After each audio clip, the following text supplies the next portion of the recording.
So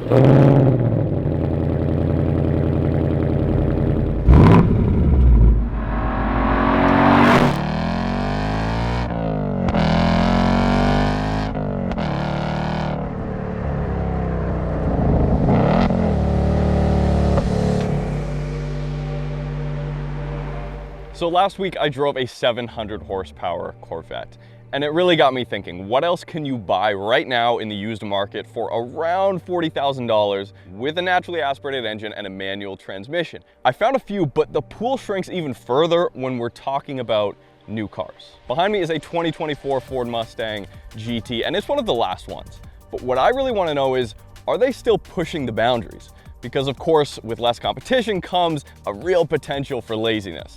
Let's go for a drive.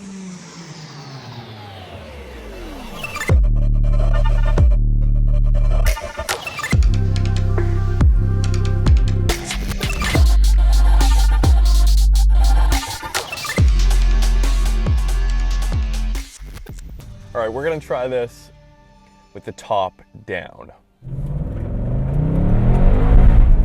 Huge wheel spin. I think we had some mud on the tires. Let's get it out of the way. I would much rather be driving a coupe. One, for the added rigidity, yes. Two, to scrape off about 200 pounds from the convertible here. And of course, the third being the coupe just looks so much better. Now, there is a reason why Ford has decided to give me the convertible to test this week instead of the coupe.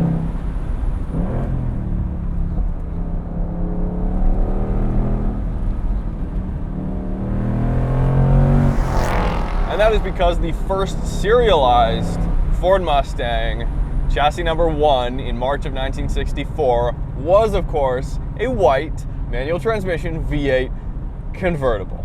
So of course it's got the same Coyote 5-liter V8 that the previous generation S550 Mustang GT had. Now this one's been modified a little bit by Ford. It's been tweaked to make a little bit more power. So we have 480 horsepower and 415 pound-feet of torque.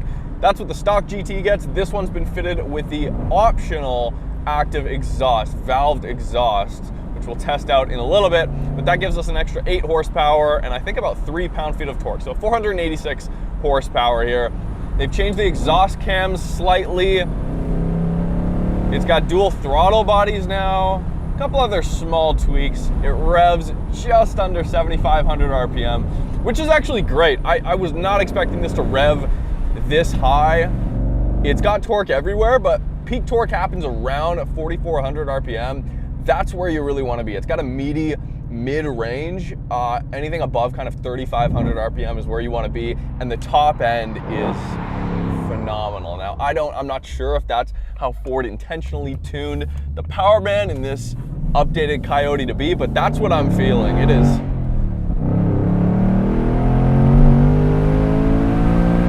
It pulls right to redline. It does not dip off. Maybe the last like 500 RPM, but, and you may have noticed, we of course have the manual transmission. This is the only way you should buy a Mustang GT. I don't think I have to say that. I think you guys already know if you're watching this video.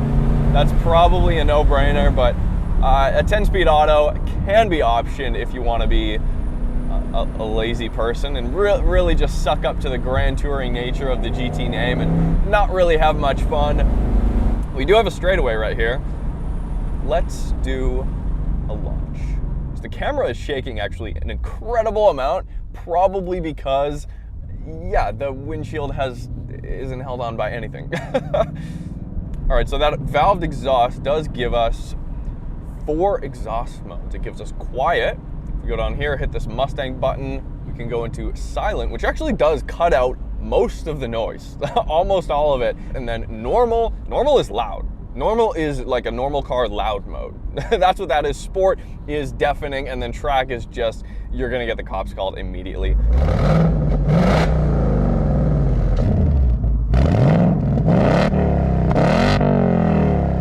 So that button that I hit brings us to our My Mustang page. On the massive screen here, which we'll get to as well, we hit track apps and then we just hit launch control. We have a selectable RPM. where we can set our revs to where it will stay before we let go of the clutch. And then it has a rocket ship in the tack that we can take a look at as well. Let's go.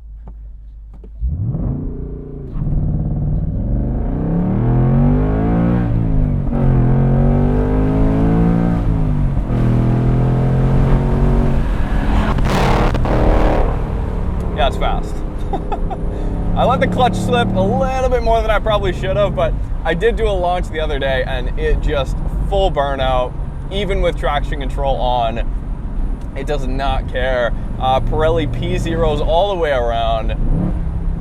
Amazing, just guttural Mustang sound. I mean, what do you want when you buy a Mustang? This is exactly what you want. You want the noise, you want a good shifter, which this has. And I know a lot of Mustang owners have complained about this gearbox and the way it shifts. It's not perfect. I like it better than the Nissan Z transmission, how that felt. Even though it was good, this one's better. It's incredibly notchy, not too short,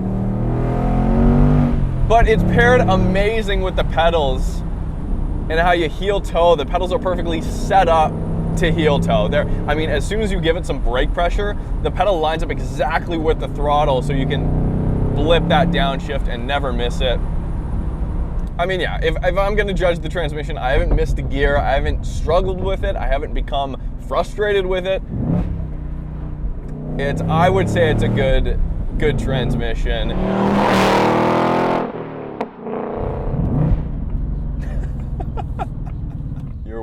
Your hard-earned money went directly to that sound. We are gonna do another launch here. On the steering wheel here, we can adjust our drive modes just by hitting up and down. We've got custom, which we can adjust. I'll show you guys that a little bit later. We've got normal, we've got sport, we've got track, we've got drag strip, which line lock might be of use there, I'm not sure. Slippery if it's raining out, which you should probably just drive something else if it's raining out, especially knowing Mustang drivers and how they drive. Bad joke. We have launch enabled. We'll try another one, see what we can do. Big burnout. That's rev limiter. And no lift shift. So no lift shift has been added for this model year. Very strange feature initially. It gets progressively easier and more comfortable to use, but it is a very weird sensation to keep your throttle pinned and then press the clutch in, and the revs don't start to bang up. It's in the ECU, of course, and you can just shift. It's quick. I prefer just shifting myself, but so fast. I mean, this is as fast as you would need a Mustang to be.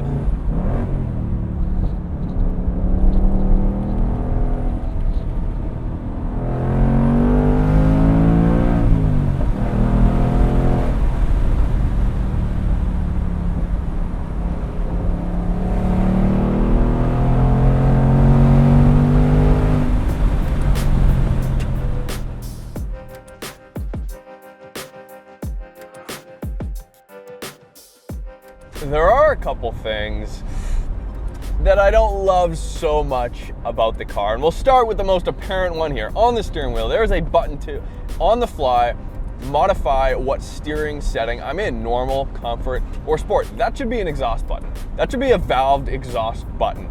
In a split second, if I see a cop, if I want to keep the illusion that I'm a nice, polite human being to my neighbors, with a press of a button, I should be able to just shut up this car.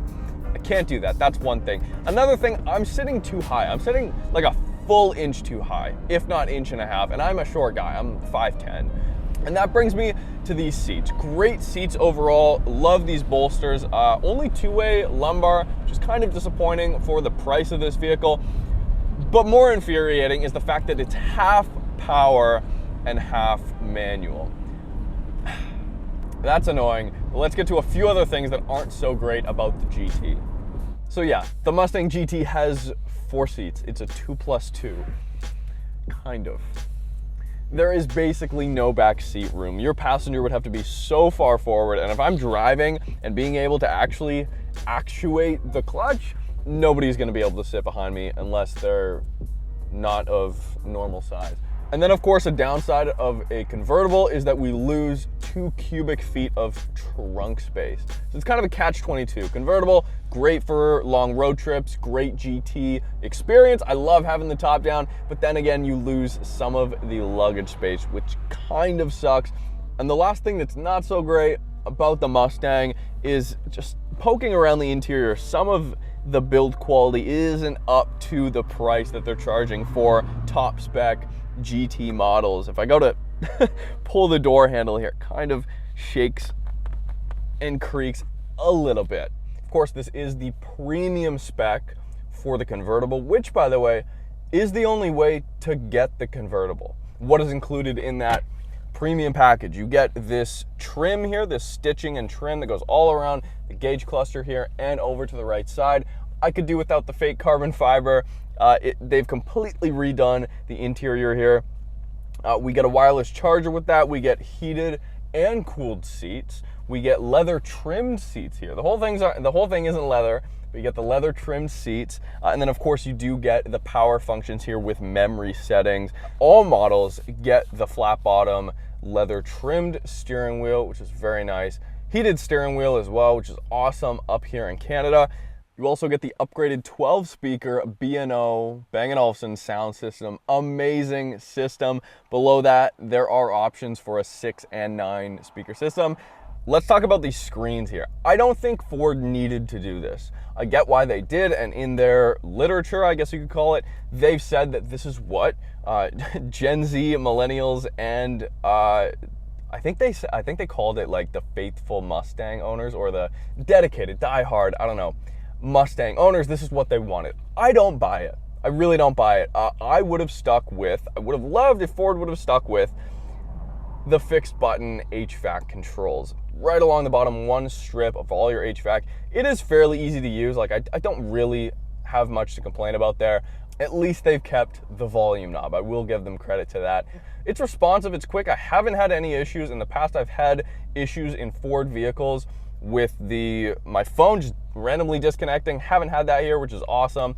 Settings are all good. Now for the rev matching, for the transmission, you do have to dig a little bit to get that setting out. And of course, Android Auto, Apple CarPlay. It would have been nice to have some kind of analog, semi-analog gauge cluster. You know, I'm not saying I like the previous generation more, because I don't. I didn't really like those gauges either. But I feel like there could have been a middle ground. We could have found a middle ground. Instead, full digital, we're here. We have to deal with it. So what do you get with the performance pack that this one has been fitted with? Well, if it was a coupe, you'd get the wing. Of course, the GT looks so much better with the wing, the Dark Horse too, but the GT looks way better with the wing. It is not able to be optioned on the convertible. I kind of get that because convertibles with wings generally don't look great, and it wouldn't look good on this.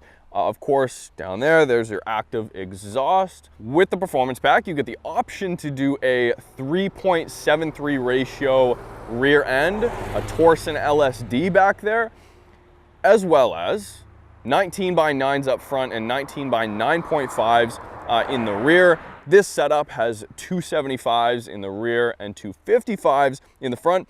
The stock car gets 235s all around. Not enough. I can't imagine skating this rear end around with 235s. That would be insane. You'd be chirping into fourth gear at that point. You get a unique, Ford calls it, stability and chassis tuning. So the chassis tuning is unique to this car, as well as the stability control, ABS, and the electric power assisted steering. With all of that tuning, you get a beefier rear sway bar, and then you also get heavy duty front springs. So it is a little bit tighter than the standard model. This one's also been fitted with the Night Pony package. That makes everything black. And before we get back into the corners, I can't forget the e-brake with the performance pack. You get that manual e-brake. It's electronic, but it's manual, and there's a separate caliper in the rear for that brake. So if you're on a track and you want to pull some skids, do whatever, have some fun, at least the option's there for you. Kind of cool, kind of a cool middle ground.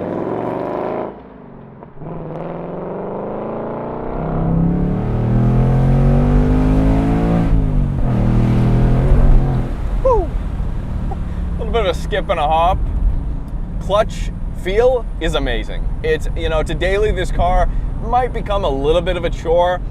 It's not too much of a workout though. The clutch feel and pickup is perfect. It feels amazing. This one, of course, has been spec'd as well with the performance pack, which includes those big 6-piston Brembo brakes up front and 4 pistons in the rear. Couple pops from the exhaust, and this one's also been fitted with MagneRide, which is an option. I would absolutely option MagneRide. We are in Sport. See, I had to look down. I can leave it in Sport and still drive a relatively smooth road and be somewhat comfortable here. It doesn't really beat you up, and that comes back to the kind of ethos of what the GT is. At the end of the video, I'm going to compare this a little bit to the Nissan Z and the Supra, and those cars are a little bit more twitchy, a little bit more catered to sports car driving on a tighter back road. This is a GT through and through. It's in the name. And if you put it in just normal suspension setting, it's nice and soft, but it still has really good damping response. Like it responds incredibly quickly. It doesn't really get tossed around too much. It does a little bit. This car weighs just under 4,000 pounds. And then you look at the Nissan Z and the Supra, those are 300 to 400 pounds lighter than even the hardtop, which is 200 pounds lighter than this. So it's just really, ooh, nice. What is that? GT350, speak of the devil. I kind of would rather be driving that, not gonna lie, but we won't tell Ford. It's more of a GT car, and you really have to take that into consideration here. But the suspension does a nice job in soaking up most bumps now, and they have tuned the MagneRide a little bit differently for this generation to kind of work better front and rear together. And in track, I mean, it gets stiff, but that brings me to the new steering wheel here. Amazing. I love this steering wheel. Mustangs have never really had amazing steering wheels. The steering wheel is amazing. Flat bottom I could care less about, but the materials and the size and where I'm placing my hands is phenomenal. Now, steering feel. That's something that has been tweaked here a little bit. Ford has worked on the steering feel. First thing they did to do that was a weird sentence, is they quickened the steering rack. It's a quicker rack. It's nice and twitchy, and you really got to work to get feel out of it. You really do. There's a little bit more feel in terms of like vibration and stuff. It feels smooth, but it doesn't really communicate as much as it should. Yeah, steering's light in all drive modes, even in Sport Plus. Incredibly light steering. I mean, I love the new rack, I really do, but brake pedal feel is phenomenal. I love it. That brings me to the throttle mapping. Of course, it's drive-by-wire, obviously. In the different drive modes here, when I go into normal, it's pretty standard throttle. Like I said, blipping is easy. Sport, the throttle gets really twitchy up top. Like that, it's very easy to get instantaneous torque and an occasional pop from the exhaust in Sport. But then something interesting happens when I go into track mode. The throttle mapping completely changes. The top of the pedal is no longer twitchy. There's almost nothing at the very beginning, and then it gradually gets into it. It's like a direct response to what you would want the engine to do, a direct response to how the throttle is opening in track mode, which is great. I wish they would have tuned it like that for all the other drive modes. It's incredibly progressive. It's one of my favorite things about the car. It is one of the most fun new cars I've driven. It's one of my favorite rear-wheel drive manual cars on sale. Not that there are many. And it is so incredibly authentic to what a sports car, an American sports car, should be. And that's just become more apparent now that the competition has effectively completely left the building. It stands out in such a good way now. It's largely the same suspension as the S550. This is more of a evolution versus a revolution. It is a new generation, but That being said, a lot of the stuff underneath is the same, much like the Nissan Z, kind of built on the 370Z. Same kind of idea here. All right, you guys, that's it. 2024 Mustang GT, a great car.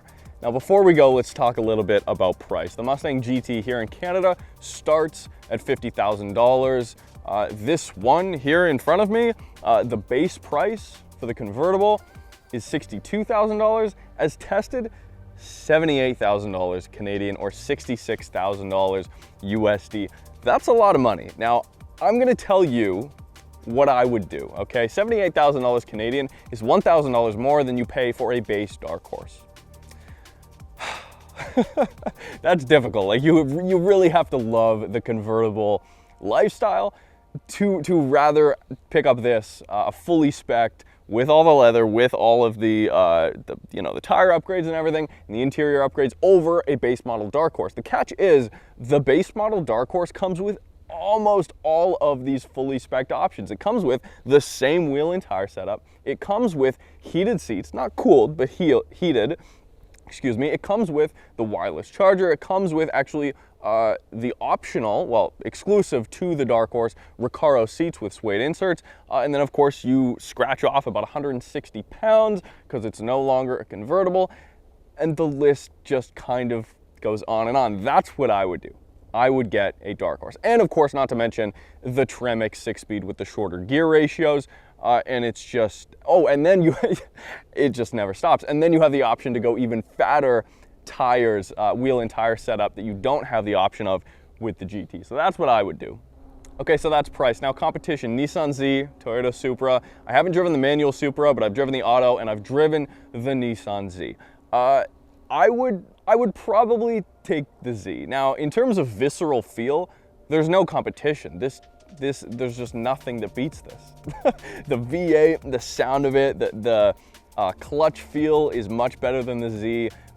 However, the Z is just more chuckable. It's more fun on a tighter back road. It's more accessible to reach those limits. You can huck it into a corner and it responds. It's not quite as floaty as the Mustang is here. It's impossible to hide the 4,000 pounds here. But Ford has done a good job. And overall, like, it is, in 2024, the fact that they're still building a V8 manual sports car, and Ford has been on the record saying that as long as people will buy them, they'll keep making them. Let me know what you guys think. I love it. I think it's a great option here in 2024, and I'm so happy that Ford was kind enough to give me a week behind the wheel. So thanks guys for watching. Subscribe if you haven't already. We'll see you soon.